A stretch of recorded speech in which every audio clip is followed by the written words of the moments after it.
Student, आज आप सभी को हम वर्गीकरण विधि बताने जा रहे हैं, जो कि अध्याय 3 में प्रतिस्थापन विधि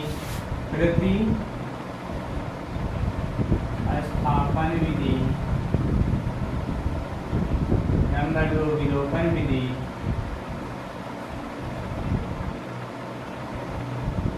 नंबर 3 है वर्गीकरण विधि। अब जैसा कि हमने पहले वीडियो में प्रतिस्थापन, दूसरे में विलोपन, अब तीसरे वीडियो में हम वर्गीकरण विधि बताने जा रहे हैं। अब जैसा इसमें होता क्या है, प्रतिस्थापन आप समझ चुके हैं, विलोपन भी समझ चुके हैं। वर्गीकरण विधि में एक फार्मूला होता है, जो फार्मूला है इसका देखते हैं क्या होता है।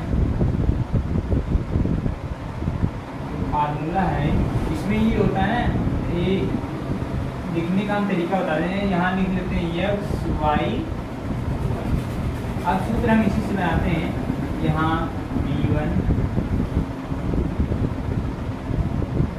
b2 c1 a2 a1 a2 b1 b।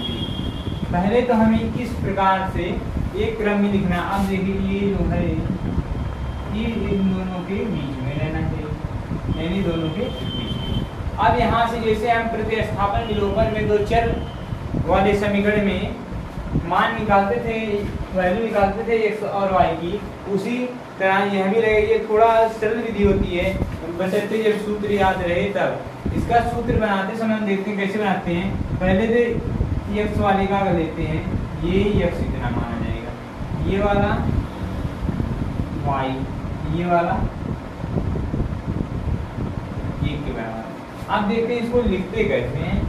तो लिखने के लिए सबसे पहले देखिए हम यहाँ से इसे क्रॉस मल्टीप्लाई करते हैं। क्या करते हैं? Cross multiply. जैसा क्रॉस मल्टीप्लाई कर देते हैं तो लिखते हैं, देखिएगा x की वैल्यू निकालनी है, इसके अपान में रहता है इसका क्रॉस मल्टीप्लाई, यानी b1 c2। इसका क्या हुआ? b2 c1। इन दोनों का डिफरेंट कर देते हैं, यानी अंतर निकाल देते हैं। ठीक, ये किसके बराबर हो जाता है? अब ये y वाला टर्म इतना हो गया x वाला। अब y वाला देखते हैं, y अपान क्या होगा? c1 a2 minus c2 a2 is equal to 1 by a1 b2 minus a2 b2। ये होता है आपका वर्गीकरण विधि द्वारा लगाने का फार्मूला। क्या होता है? इसी फार्मूले से आपका वर्गीकरण विधि का सभी सवाल लगाए जाएंगे। लेकिन इसमें कंडीशन होती है कि वर्गीकरण विधि में ऐसा जिसका अद्वितीय हल होता है उसी की वैल्यू इससे ज्ञात कर सकते हैं। जैसे कि इसमें दो समीकरण दिए रहते हैं, जैसे पहला है a1x plus b1y plus c1 equal to 0, दूसरा a2x plus b2y plus c2 equal to 0। अब इस प्रकार से दो समीकरण आपको दिए जाएंगे, जैसा कि जब हल कब करेंगे? जब इसका अद्वितीय हल, यानी हम देखे होंगे वहाँ पर a1 अपान a2 b1 अपान b2 c1 अपान c2। अगर पहले तो इसका अनुपाती निकालते हैं। अगर ये तीनों आपस में बराबर नहीं होते हैं, अगर तीनों आपस में बराबर नहीं होते हैं तो यह क्वेश्चन इस विधि से आसानी से लग जाएगा, यानी इसका क्या होगा? अद्वितीय हल होगा। अद्वितीय हल होगा। क्योंकि अद्वितीय हल क्यों होगा? क्योंकि यह दो चर वाले रैखिक समीकरण का चैप्टर है। रैखिक मतलब एक केवल और केवल कितना हल मिलेगा, उसका एक ही हल मिलेगा। अब देखते हैं, आते हैं अपने क्वेश्चन के। अब देखते हैं इस सवाल लगाते हैं, सवाल देखते हैं कैसे लगता है। इसमें दो समीकरण दिए गए हैं। पहला है 2x + y = 5, 3x + 2y = 8। अब इसको पहले हमें व्यापक रूप में बनाना किस फॉर्म में, a1x + b1y + c1 = 0, और दूसरा a2x + b2y + c = 0। अब पहले समीकरण को इस फॉर्म में क्या होगा, 2x + y + c है, यानी इस साइड अगर ये बचा है ना +5, इस साइड आएगा -5 हो जाएगा, यानी -5 = क्या है 0। अब देखते हैं इस फॉर्म में हो गया ना। अब इसको देखते हैं 3x + 2y - 8 = 0। उसी प्रकार अब देखते हैं बजूंगन कब लगेगा, जब ये a1/a2 ≤ b1/b2 ≤ c1/c2।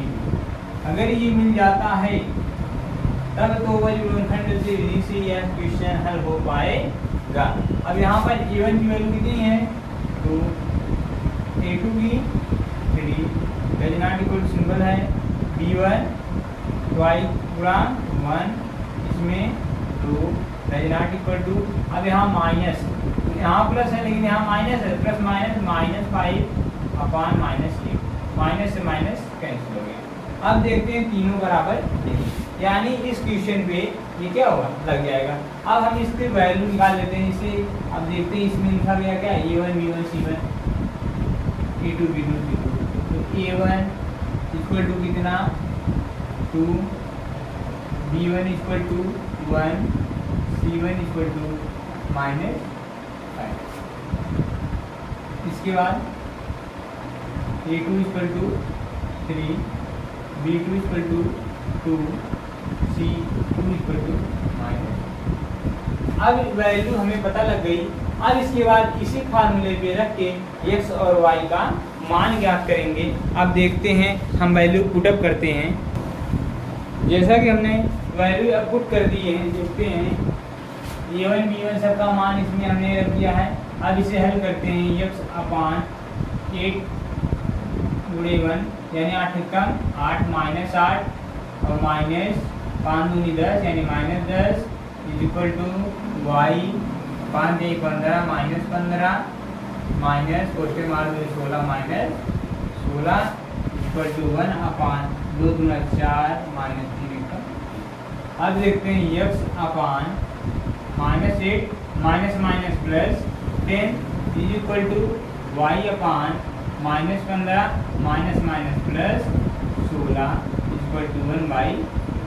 अब यहाँ से हम एक स्टेप और हल करते हैं। x 10 में से 8 गए 2, 16 में से 15 गए = 1/।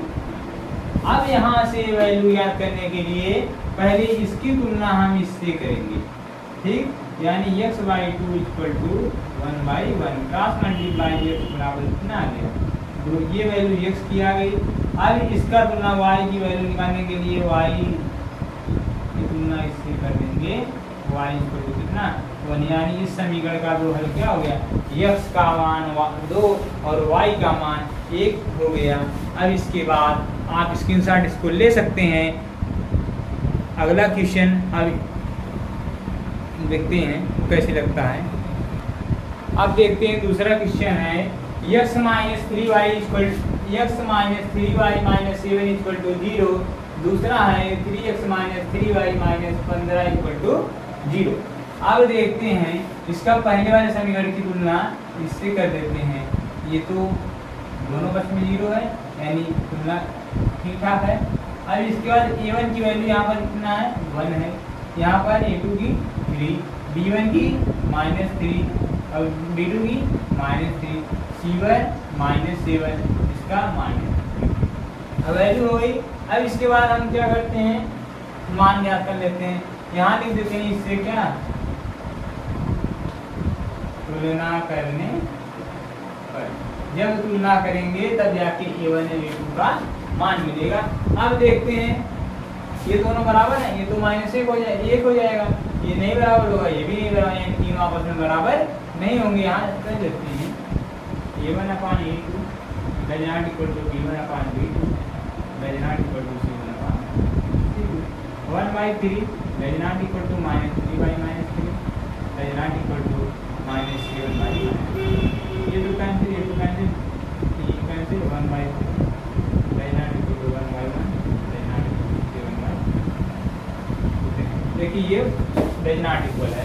अब जब does not equal है तो हम इसके बाद इसमें वैल्यू रख देते हैं, आसानी से उसके बाद सॉल्व कर लेते हैं, आ जाता है आपका क्या आंसर। अब देखिए हम यहाँ इसको सॉल्व करते हैं।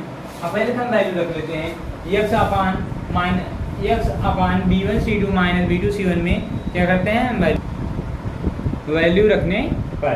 अब जब इसमें वैल्यू रख दिया गया है, अब देखते हैं इसको सॉल्व करते हैं। x अपान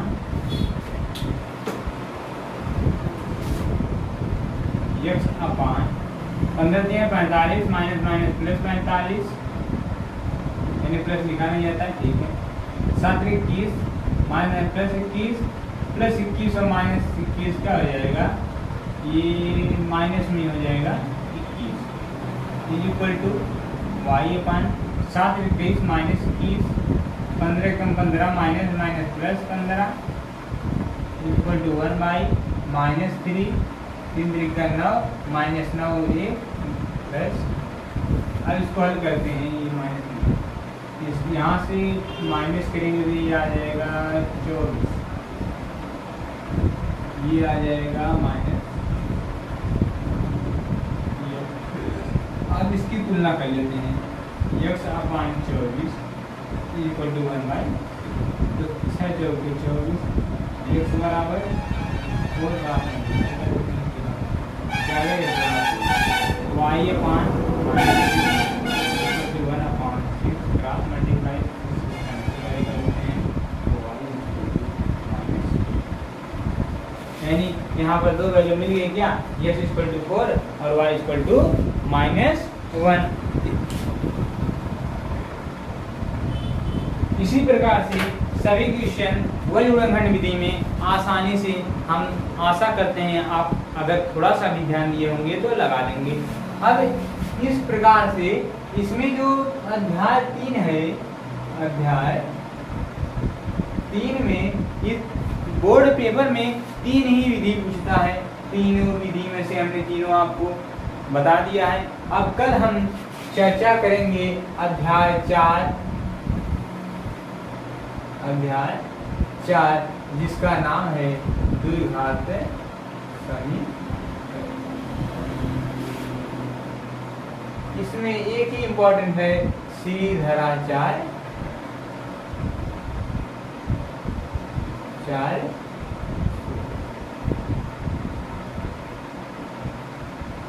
सीधरा 4 सूत्र से काफी क्वेश्चन बोर्ड परीक्षा में पूछे गए हैं और वह गुणनखंड विधि 100 में 95% अनिवार्य रूप से आता है। अब हम आशा करते हैं कि आपको ये समझ में आ गया होगा।